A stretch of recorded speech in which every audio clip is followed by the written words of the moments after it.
You're listening to WooSox Insider, presented by your Worcester Red Sox.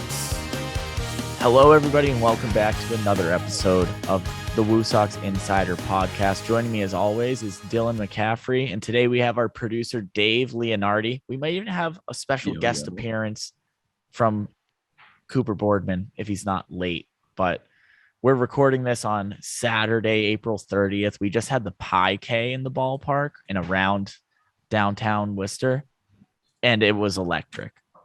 It's incredible. There were so many people around. Worcester's going crazy. People are pieing each other in the face, which is awesome, and making a donation to the WooSox Foundation, and it was just great to see. Worcester and pie definitely sell me. The running 3 miles is tough. A little over. That's why I didn't do it. 3.14. Would have been tough if I was trying to PR my 5K and then there was an extra 0.04 that just ruined the whole thing. But you know, that's the deal when you have a pie K. You can't just do 3.1. How many pies do you think you could put down? This goes for both of you. How many pies do you think you could put down on any given day and then after running 3 miles? Table talk pies or like Table talk pies. Okay. America's favorite pie. Yeah. How much time though? Like how much time do we have to consume the pies? I think all day. I think just how many pies could you eat in a day? That's a in a day? Maybe like 50. I don't know. All right. A meal. One meal. In one sitting, I could eat 12. 12? Maybe more. What if you have an hour? That wasn't 12 to say. I think it would be higher. That was just me asking 12 because I feel like 12 is a lot. You're telling me you're eating a dozen table talk pies in one sitting? In truth, I've only eaten a handful of table talk pies, but I can eat, man. We already talked about the hot dog eating contest, me and Dave, and I mean, I'll put down however many I need to. If I'm doing it next to Dave, I can certainly push it into like 2 dozen or 3 dozen if I'm trying to beat that guy. You have a competitive spirit. That's why. Dave, how many are you putting down in one sitting? I don't know because I'm not the biggest fan of pie to begin with, and I feel like that's just a lot of pie crust after a while. That's just like so killer. I feel like I could get 8 down probably in a sitting. I'm a big crust person. I like breakfast pastries and stuff too. I like the crust. I think the filling is what would do me in. But if we're talking a table talk chocolatey Eclair pie, I've never had that. Dave, you gotta get one. I think I could eat 20 chocolate eclair pies in one sitting. They're delicious. They're so good. Let me tell you, you do unlock some kind of power, and this is just 2 more quick things before we get into baseball. You do unlock some kind of power when you exercise that much before you eat that much. In high school, I tried to eat 100 chicken McNuggets in one sitting, and before I did, I ran 4 miles. I ran 4 miles and then went to McDonald's, and I got 73 down. So didn't get to 100, but I did put down 4,000 calories. And I feel like, a dozen table talk pies might add up to 4,000 calories? Am I undershooting it, overshooting it? That feels about right. 73? 73. I was actually like 7-3. It was a huge disappointment to not get to 100. But wait, do you think that a table talk pie is more or less than a Coney dog? Because I've eaten 8 Coney dogs in a sitting and not even blinked. I think it depends on the pie. I think it depends on the filling. Yeah. Let's talk some baseball. Yeah. So the first thing I want to mention about this WooSox team right now is International League leading RBI outfielder Franchi Cordero was just recently called up to Boston. So congratulations, Franchi. And we're all so happy for him. And at the same time, I think all of us are a little sad to see him go up there. We all hope we don't see him again because we love him so much and he's such a great person and he's been playing so well, but he is so much fun to be around. I don't know if I'm allowed to pick favorites, but Franchi's my favorite. He's just so much fun. He always finds the camera and loves to give the camera some love on the TV broadcast. And he's just he's a great dude. We sell his T-shirt here because he's such a staple in Worcester at Polar Park, and I am going to be rooting for not harder for anyone than I'm going to be rooting for Franchi Cordero up in Boston. They could use it. I'm excited to see how he's used in Boston because over the past homestand or two, he's been playing first base. Yeah, more than I the think outfield. that's the idea. And I'm kind of excited to see if they use him in more of a utility role, kind of like Christian Arroyo, how he's been in like right field, second base, first base sometimes at the last season. So I'm excited to see how he's utilized up there. Yeah, I think it's easy for a lot of fans to say like, oh, in the same sort of roster move, you designate Travis Shaw for assignment and call up Franchi Cordero on the same day. So it looks like a 1-to-1 first base to first base move. But Dave, you're absolutely right. He's just started getting a lot more reps at first base, and he had started last season too. But also a great outfielder too. And Jose Flores earlier this week said they love having a lot of guys on the team that can play in a bunch of different spots. Like Fitzy's out in right field this week, just hair flowing in the wind in the outfield. It's great. I was real worried last night. He was running toward that big, beautiful video board on the right field Worcester wall, and we've not seen someone try and make a catch up against it yet. But I'm worried one of two things will happen. One, it's going to hit the wall really hard, maybe drop the ball or something because it's a little jarring out there. The other thing is I hope the video board doesn't go out because that was a lot of work we put into to get that thing up. But last night, yeah, he was right up against it, almost made a fantastic catch, but we love having him out there. He's going to be the Brock Holt of the Red Sox in like a year. He's everywhere. He plays every single position except catcher, I think. I want to see him. I want to see the WooSox go up real big. Get him on the mound too. Have him play every position in one game. Why not? I would love to give him the Will Ferrell treatment, play all the positions in one game. Everybody, Cooper is in the waiting room. Here he is. Oh, let's bring Coop in. Cooper. Man, what is it with WooSox broadcasters big timing us, showing up late whenever they feel like it? Oh wow, Oh, he's my on God. mute too. He He's wasn't having prepared. a tough day. Now he's unmuted. Let's see if his mic works. Consider me embarrassed. Still waiting on my lineups, Cooper. What a great introduction for you on the WooSox Insider podcast. Coop, welcome. Thank you. It is, and I mean this from the bottom of my heart. It is an honor to be here. Let's go. Cooper, for the first time in like, I don't know, 9 months, was on NESN the other day, killing it with Jim Kane. We had a great game, a lot of fun on tape delay with TQ down in the pit. We did a draft to go along with the NFL draft of some of our WooSox players, and Cooper ended up with the winning lineup according to our fans on Twitter. He beat out TQ and Jim Kane with his draft. I came in last. Literally only because Tristan Casas was in there. You put that name on it, and people are going to vote. All right. I'm glad you said it, Coop, and not me. I went up to decaf afterwards after I saw I finished last in the poll. And I was like, next time I'm just going to crowdsource the fans and be like, oh, I'm going to have Fitzgerald as my quarterback and Downs as my skill guy and Casas as my O lineman, and my head coach is going to be Jeter Downs, and just pick all the crowd favorites and try to pander myself to a Twitter poll victory, you know? Yeah. Casas for likes. So Cooper, you're a Syracuse University graduate. Do you want to kind of tell people who you are and how you got here? Yeah, sure.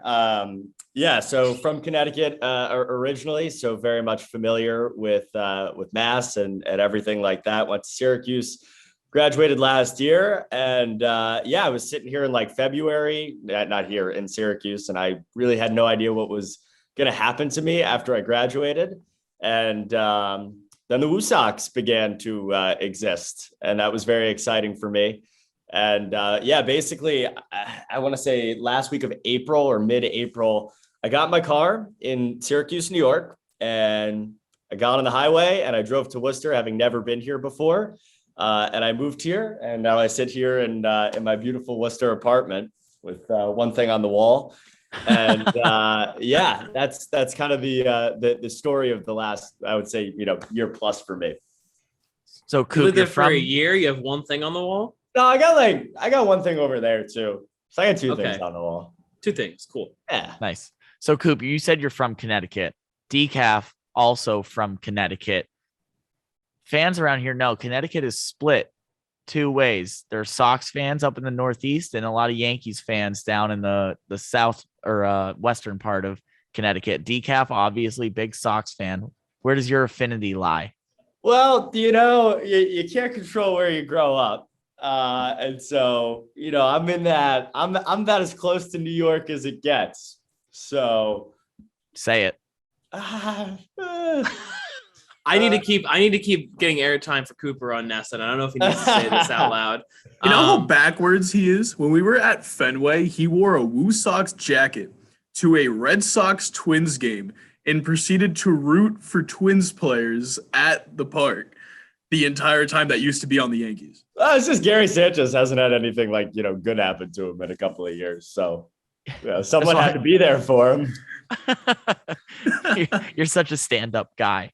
Speaking of stand-ups, what do you think in all of your time doing some sideline reporting here with the WooSox, what's your favorite stand-up that you've ever done? That's a great question. Thank you. I can think of favorite moment right off the bat. Thank you. You're shameless. You know that? shameless, vain, whatever you want to call it. No, my favorite. No, I think the answer that came to mind immediately was Christian Arroyo when he was on rehab, and he had that whole thing where he had been sent to Worcester on rehab, and he just could not say the name of the city. Worcester.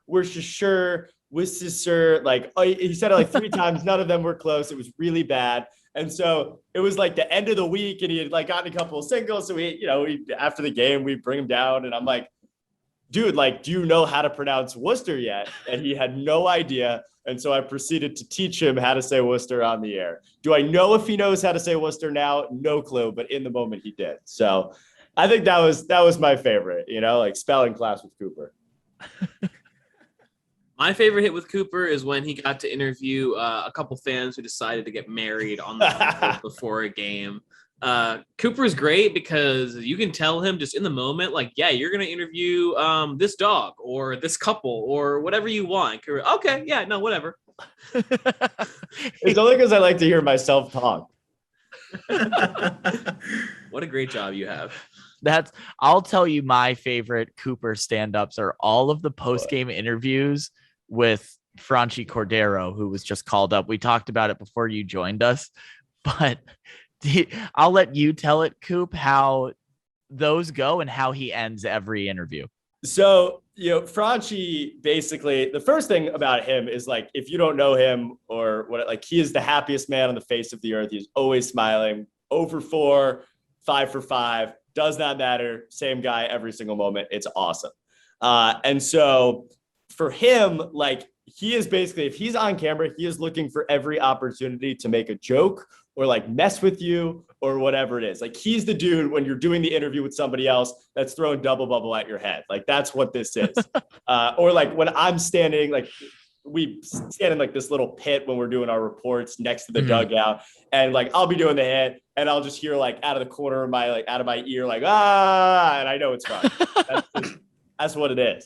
And so every time we have him for a post-game interview, when it's 5 for 5, he is basically doing everything in his power to make jokes or whatever it is. And anyway, what TQ is referring to there at the end is every single time without fail, he turns to me and he goes, "Thank you, Poppy." And I go, "Gracias, Franchi."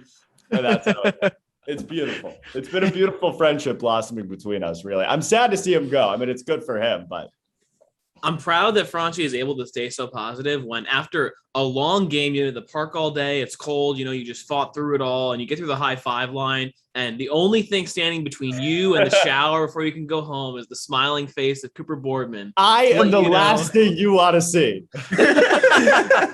It's to let you know that your great performance today has landed you a spot on the broadcast. You have to stay late and do a post-game interview. Jaron Duran goes, he almost hits for the cycle. And I'm like, long day, cold, whatever. And he's like, "I knew this was coming." I was like, "Yeah, I did too." You get that third hit, you're like, "Man, I gotta talk to Cooper later."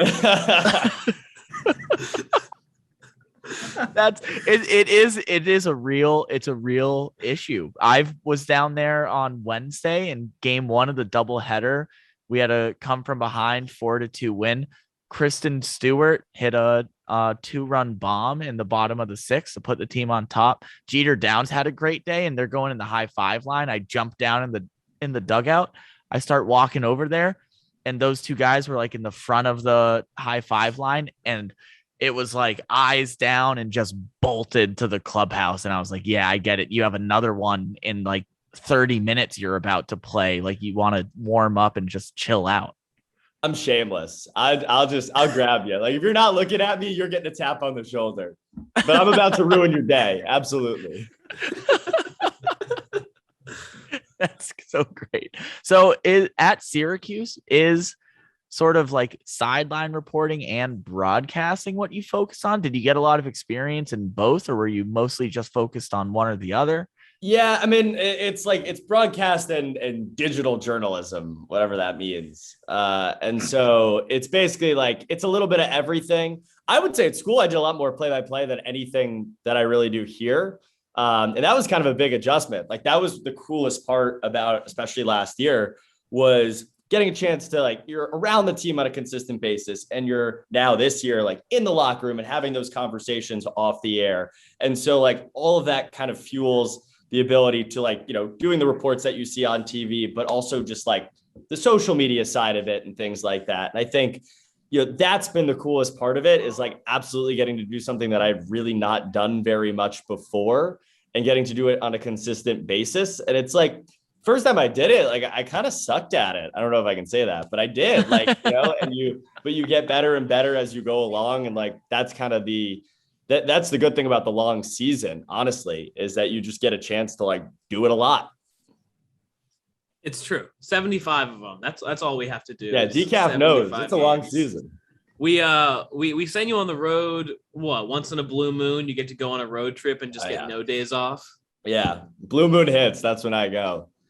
Yeah, Syracuse, I get to relive the glory days. Went to Allentown last year, which is a lot less of the glory days.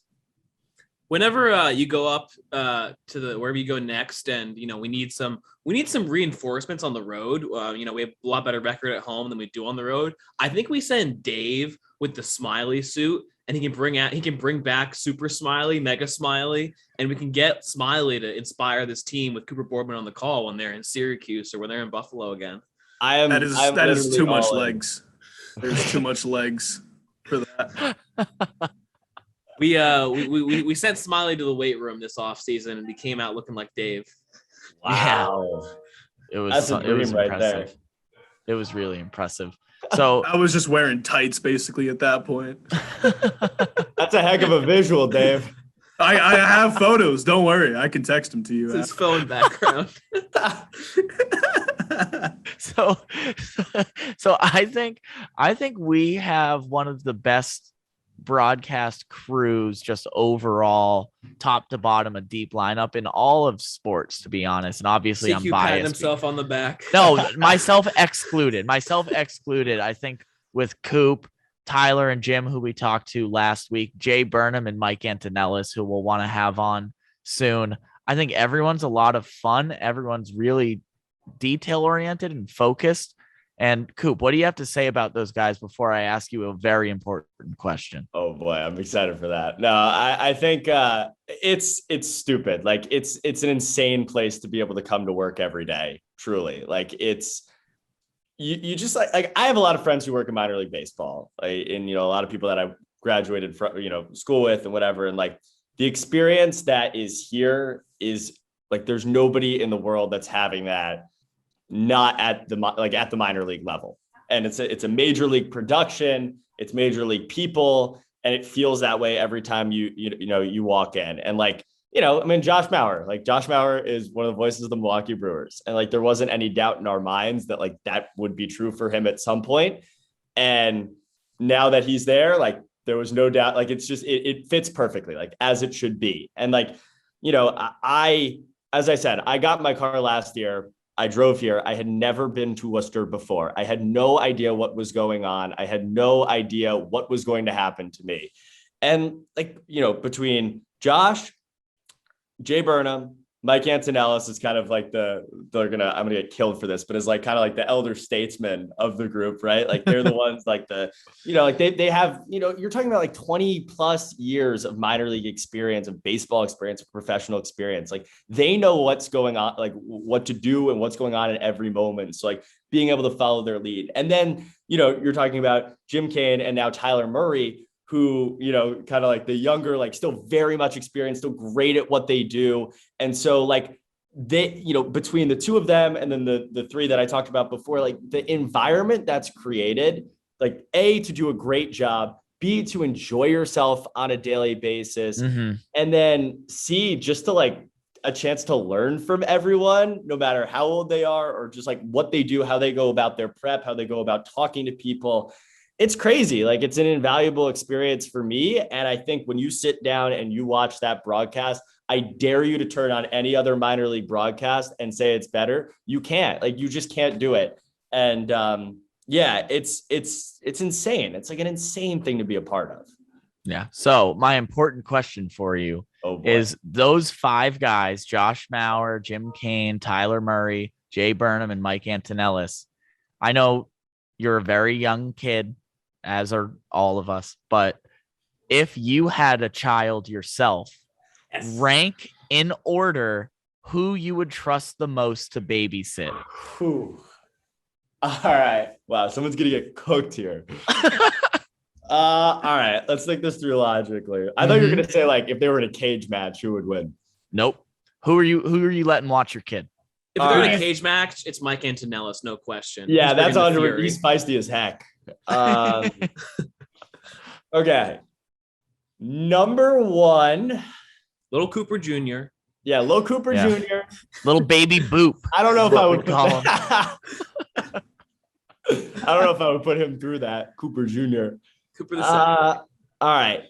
Number one is Josh Mauer. Responsible, completely in control at all moments. Yep. I know that he would put himself in front of the bus before the child. I just know that for a fact. I'm not saying the other four wouldn't do that, but I'm saying that's number one. He's the adult in the room. Yeah, he is. He has always been the adult in the room. I would take Cooper Jr. I would say, Josh, take him. You give him back whatever you want. That's totally fine. I'm just like, I just put that through my head visually. That's absurd. Yeah. All right. Number two. Real quick, I like thinking about little Boop walking around in a tiny suit with his socks showing. I had the same exact visual. Yeah. It's like it's like Boss Baby or something. It's like Deuce Tatum where he's running around following Cooper, just doing sideline hits. Okay, so Josh Mauer, number one. Josh Mauer can hold my baby. Yes. Number two. I don't know if this is a dark horse candidate to you guys, but my number two is a strong Jay Burnham. Like I think Burnham's been talking about getting a pontoon boat. Like I would love to see him and the little one out in the pontoon, going around with that hair flowing in the wind. On the boat, my God. Too. Yeah. I think everybody's children could use just a little bit of Jay Burnham in them, I think that Jay Burnham is a fun uncle. I think he's a funkle. I think that he's taking the kids out for ice cream. I think that you might come back and he's snuck them some sweets, a little extra TV time. He might have promised. 100%. Yeah. For a night, then it's their dream come true. Uncle Jay's coming to town. Uncle Jay's coming to town. I can see Baby Cooper just doing like sideline hits at recess with his friend. What friend? If he's doing sideline hits at recess. Baby Cooper, you had 5 touchdowns. You had 500 passing yards and 6 home runs in kickball today. What was going through your mind? I like it on the record that I in like middle school and stuff, I played the sports. Like I wasn't just standing there talking to myself.